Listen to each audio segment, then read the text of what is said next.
What are some of the common signs of Lyme disease? Hey, I'm Dr. Patty Barch. I'm a traditional naturopath, founder and owner of Naturally Unbridled Wellness and naturallyunbridled.com, where we focus on wellness solutions, not disease management. This is Down the Ridge with Dr. Patty, where I give you 7 to 10 minutes of holistic life and wellness information on my way to work. This is not medical advice. It's for entertainment purposes only. Nothing I say is true. Don't listen to me. So this is part 5. Blah, there's a lot of potholes in the driveway. This is part 5 of Lyme week, wrapping it up. And I gotta tell you, it's been the itchiest week ever because I'm talking about Lyme every day. So every little tingle makes, is that a tick? Is that a tick? Is that a tick? Is that freckle a tick? Like all the things. Yeah.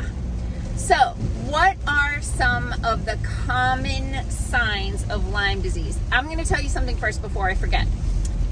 If you are concerned that you might have Lyme disease or someone you care about might have Lyme disease, go to naturallyunbridled.com. Scroll to the bottom of the home page and there's a little opt-in box to get a free gift, which is the Heal Naturally chapter of my book, 7 Steps to a Naturally Unbridled Life.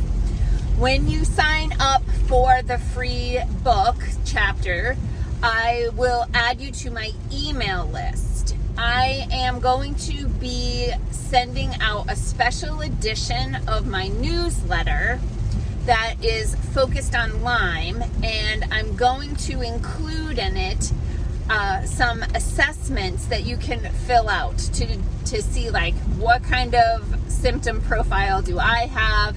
And then I have 2 assessments. I might actually include the mold assessment too, because there's a little bit of overlap there and it can kind of help to discern one from the other. But I have the general multi-system infectious disease syndrome / Lyme disease assessment, but then I also have a separate assessment that we organized at my office to help determine the symptoms of the different co-infections. Like, do you have a symptom profile for Borrelia or Bartonella, Babesia, Ehrlichiosis, etc.? Okay, so just make sure you go to naturallyunbridled.com, scroll to the bottom, opt in for the free gift. If you already get my newsletter, you're going to get it anyway. But go ahead and do that and I'll send you those assessments. So you'll see on those assessments there are dozens and dozens of symptoms, right? It really can manifest different ways in different people. As extreme as neurological symptoms, we talked about neurological Lyme, where the spirochetes get into the brain and cause like MS type symptoms. And even there's something called Lyme myocarditis, which means heart inflammation, because the Lyme can infect the heart muscle as well. Neither of those are good manifestations. None of it is. But the more common ones are the joint pain and swelling. Circling back, sorry. When you first get bit by a tick, sometimes people find the ticks, sometimes they don't, but they develop flu-like symptoms. They can. Again, there's a lot of variability here, but commonly they'll develop flu-like symptoms. Fever, malaise, which just means you feel like crap, aches and pains, just like really feel lousy and sick. It's your immune system going, holy crap, we got to get after this.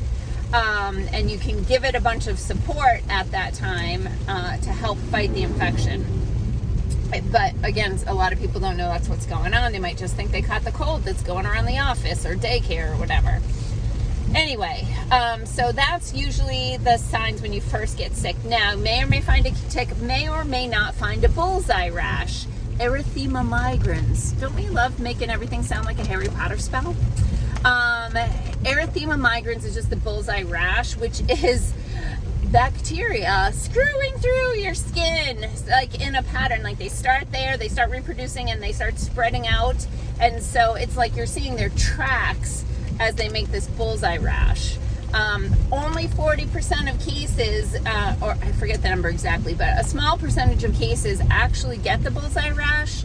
So it's not necessary to have the bullseye rash to have a positive diagnosis, although some medical providers believe it is.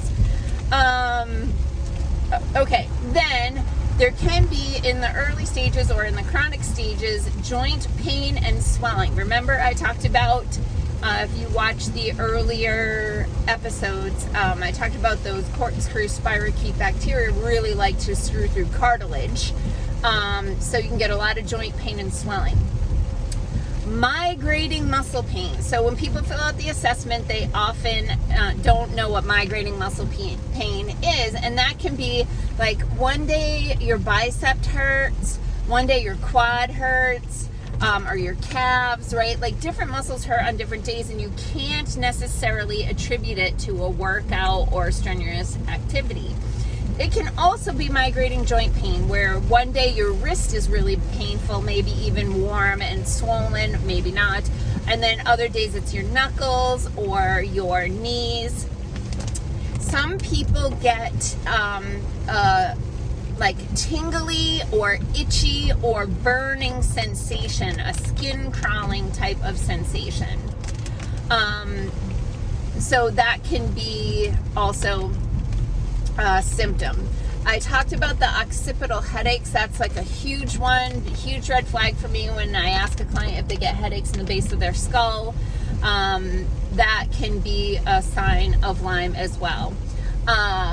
Brain fog, really common. And then also symptoms can ebb and flow. Like sometimes you're feeling pretty good, and then all of a sudden, maybe after a period of exertion or a period of stress, trauma, illness, you have what we call a Lyme flare, meaning your immune system got suppressed and the bacteria said, "Party time," and went to town, chewing up your body.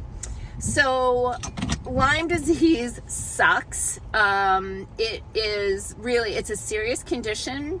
Like I said, and I'll include this in the newsletter, we do have a homeo prophylaxis, so to speak, protocol that I'm taking and my husband is taking and my dog is taking, to just try to keep our bodies in a situation where we will not be a hospitable host for Lyme if we were to get infected. I'll include that in that newsletter as well. Ooh, lightning, did you see that? Yeah, we're getting a storm this morning. That distracted me and I don't remember what I was gonna say. So, you know, can you hear the thunder? So a lot of times, like I said, people think once you have Lyme, you always have Lyme. And if you're going the medical model, can be mostly true, right?